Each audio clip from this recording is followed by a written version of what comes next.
Doctor দেখানোর পরে আমি আবার ফাস্ট ফুড খেলাম। তো চলো আজকে তোমাদের সাথে মিনি ব্লগটা স্টার্ট করি। আজকের মিনি ব্লগটা আমি দুপুরবেলার থেকে স্টার্ট করেছিলাম। সুরজিৎ তখন অফিস যাচ্ছিল আর এখানে আমি একটুখানি ম্যাগি বানাচ্ছিলাম।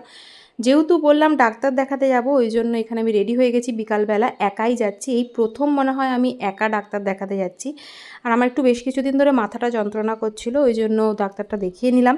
তারপর মেডিসিন নিয়ে চলে গেলাম হচ্ছে ডমিনোস। যাওয়ার সময়তেও ভিড় ছিল, আসার সময়তেও সেম ভিড়, মানে হচ্ছে তোমার গেট পড়েছিল। আর এখানে আমাকে প্রায় 40 মিনিট মতো অপেক্ষা করতে হয়েছিল অর্ডারটা দেওয়ার পর, যেহেতু আমি বাড়িতে নিয়ে যাব ওই জন্য। আর এখানে বসে বসে কী করবো, ওই জন্য ভিডিও শ্যুট করছিলাম। অবশ্যই কিন্তু এটার বড় ভ্লগ আসছে। এই ট্রিটটা আমাদের আজকে জিজু দিয়েছে, মানে আমার জিজু, ওর বার্থডে ছিল, আগের দিন বিরিয়ানি খাইয়েছিল, আজকে আবার পিৎজা খাইয়েছে।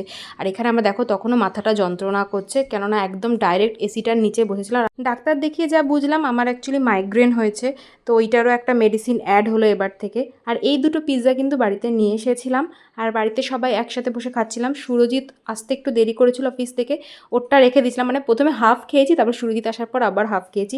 আর অবশ্যই কালকের বিরিয়ানিটাও আমরা খেয়েছিলাম। আজকের ব্লগটা এইটুকু, টাটা।